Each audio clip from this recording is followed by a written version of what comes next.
నమస్తే ప్రజా వాయిస్ కి స్వాగతం.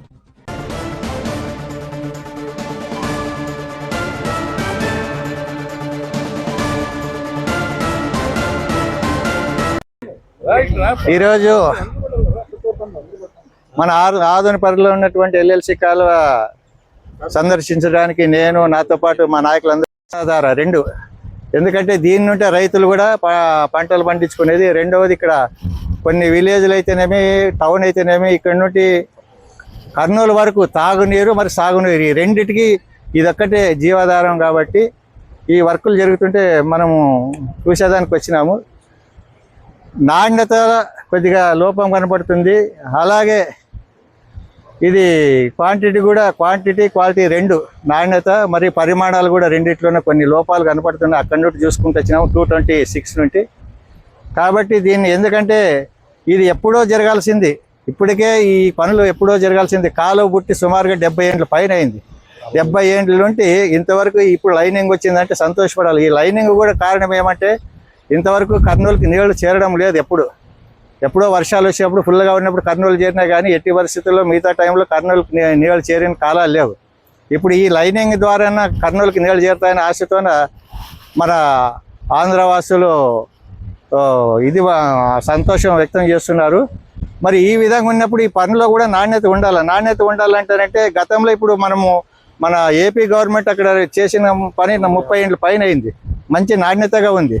ఇది కూడా నాణ్యతగా ఉండాలనే దాంట్లోనే మన చంద్రబాబు గారు కూడా బాగుండాలనే ఉద్దేశంతోనే ఇది రెండవది అంద్రినీవ కాలువ 2 పనులు కూడా మొదలు పెట్టడం జరిగింది. దాంట్లో భాగంగానే అక్కడ కూడా మన చంద్రబాబు గారు కానీ అలాగే మన నీటిపారుదల శాఖ మినిస్టర్ నిమ్మల రామనాయుడు గారు వచ్చి చూసిపోయినారు. కానీ దీనికి కూడా రాలేదు. దీనికి కూడా రావచ్చేమో, ఎందుకంటే ఇంకా ఉంది పని చేసేది. కాబట్టి దీంట్లోనే కొన్ని లోపాలు కనబడుతున్నాయి. దాన్ని సరి చేసుకునే దాంట్లోనే మన ఇంజనీరింగ్ విభాగం వాళ్ళు కూడా దీనిపైన కొద్దిగా చర్య తీసుకొని నాణ్యతగా చేస్తే బాగుంటుంది. ఎందుకంటే ఇది భవిష్యత్తులో ఇవి ఒకసారి చేసిన తర్వాత మళ్ళీ చేసేది కాదు. కాబట్టి ఇది కనిష్టం అంటే ఒక 40-50 ఏళ్ళు ఉండాల్సి వస్తుంది. ఎందుకంటే ఇప్పుడు మన కళ్ళెదురుగా 30 ఏళ్ళ పైన జరిగిండేదే బాగా నీట్గా ఉంది. అది ఇంకో 10-20 ఏళ్ళ వరకు మన్నికకు వచ్చేదానికి ఉంది.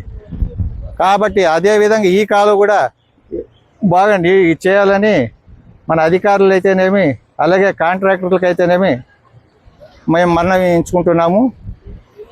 నా పేరు భాస్కర్ రెడ్డి, తెలుగుదేశం.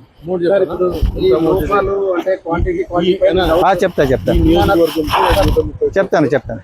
ఇప్పుడు దీనికి మొత్తము ఇప్పుడు మొదలు పెట్టండి. ఇప్పుడు ప్రస్తుతానికి ఇది మొత్తము ఇది 2 రాష్ట్రాలు కెనాలు. 2 రాష్ట్రాల కెనాల్ ఎందుకంటే కర్ణాటక మనము 2, ఎందుకంటే డ్యామ్ వచ్చేసి కర్ణాటకలో ఉంది, మనకు కూడా ఉపయోగం చేసుకుంటున్నాం. కాబట్టి 2 రాష్ట్రాలది. 2 రాష్ట్రాల్లో భాగంగా ఎక్కువ భాగం జల చౌర్యం జరుగుతుంది. అంటే మనకు రావాల్సిన నీటి వాటర్ రాకోకున్నట్లా ఉన్నదానికే ఇప్పుడు దీనికి మన రాష్ట్రము కలిసి ఈ పని మొదలుపెట్టింది. ఎందుకంటే కర్నూలు వరకు క్వాంటిటీ నీళ్లు రావడం లేదు కదా, ఈ జలచౌర్యం ఎక్కువ జరుగుతుంది. కర్ణాటక వాళ్ళు ఎక్కువ చేసుకుంటారు, వాళ్ళకి ఇంట్రెస్ట్ లేదు ఇది లైనింగ్ చేసుకునేది. ఎందుకంటే వాళ్ళ రైతులకి ఇబ్బంది అయిపోతుంది నీళ్ళు వాడుకునేదానికి. ఇప్పుడు ఏదో ఈ దేశం కంపల్సరీ చూపించాల్సిందే కదా నీళ్ళు. దాంట్లో భాగంగా ఇప్పుడు జరుగుతున్న వర్క్ది 400 కోట్లు. ఎక్కడ ఎబటం నుండి మన టీఎస్ అంటే ఆనవాళ్ళ వరకు మన కర్ణాటక బార్డర్ అవుతుంది. ఆనవాళ్ళ నుండి ఒక టీఎస్ అనేది వస్తుంది. అది 11 విలేజ్లు పిల్లకాలం అనమాట. ఈ మొత్తం వర్కులు కలిసి 400 కోట్లతో నిర్మించడం జరిగింది. ఈ నియోజకవర్గం మన పరిధిలోకి వచ్చేసి 139 కోట్లు వస్తుంది ఈ వర్కులకి.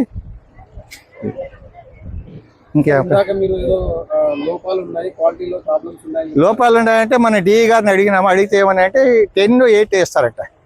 ఏది స్టీల్ 10-8 వాడాల్సింది. కానీ ఒక దగ్గర మొత్తం 8 వాడినారు. 10-8 లేదు, మొత్తం 8 వాడినారు అనమాట. నేనేమంటానంటే మిమ్మల్ని అడిగినప్పుడు ఏమన్నారు 226 కాడ 226 కాడే మొత్తం 8 వాడినారు. అవునా? 8 ఇక్కడ వచ్చేసి ఇక్కడ గ్యాపులు ఉన్నాయన్నమాట. మరి ఈ గ్యాపులు కూడా సరి చేసుకున్నా అంటున్నారు. డిఈ గారు ఉన్నారు కాబట్టి సరి చేసి, ఎందుకంటే ఇటువంటి తప్పులు జరగకూడదని. ఎందుకంటే మేము చూసాకొచ్చినాం కాబట్టి జరిగింది. అది జరుపుకోకున్నట్ల బాధ్యత మీది. మేము ఊరికే ఎప్పుడో ఒకసారి వచ్చేవాళ్ళు, మీరు ఎదురుగుండి చేపించేవాళ్ళు. కాబట్టి రేపు దీనిపైన మాకంటే ఎక్కువ బాధ్యత వాళ్ళకు ఉంటుంది. ఎందుకంటే వాళ్ళు ఒక ఉద్యోగస్తులు కాబట్టి దీనిపైన చర్య తీసుకుంటారని నేను కూడా వాళ్ళకి మనవి చేసుకుంటున్నాను. దీనిపైన ఏదైనా అంటే ఉన్నతాధికారుల దృష్టికి కానీ ఏదైనా ప్రభుత్వం దృష్టికి కానీ ఏమైనా తీసుకెళ్తారా? ఇట్లాంటి ప్రభుత్వం దృష్టి కంటే అంటే ఇప్పుడు తెచ్చి చూసిపోయినాం, రేపు వచ్చినప్పుడు కూడా ఇదే విధంగా జరిగింది అనుకో, ఇప్పుడు ఒక తప్పు చూసినాము, ఇది సరి చేసుకుంటారని అనుకుంటారు. ఇది మరి రేపు ఇంకోసారి వచ్చినప్పుడు ఇది రిపీట్ అయింది అనుకో, అప్పుడు చంద్రబాబు దృష్టికే తీసుకుపోతాం. నీటిపారుదల భారీ నీటి ఎందుకంటే మన ఇన్ఛార్జ్ మినిస్టర్ కూడా ఆయనే, అవునా కదా? ఆయన ఎప్పుడైనా రావచ్చు, మరి జిల్లాకి ఇరిగేషన్ మినిస్టర్ ఆయనే దీనికి, కాబట్టి ఆయన ఎప్పుడైనా రావచ్చు. ఆయన దృష్టి తీసుకుపోతాం. ఇప్పుడు వచ్చినప్పుడు సరి చేసుకుంటామన్నారు కాబట్టి సరే, లేదు ముందు జరుపుకోకున్నట్టు చూస్తామని నేను అనుకుంటాను. నా పేరు భాస్కర్ రెడ్డి.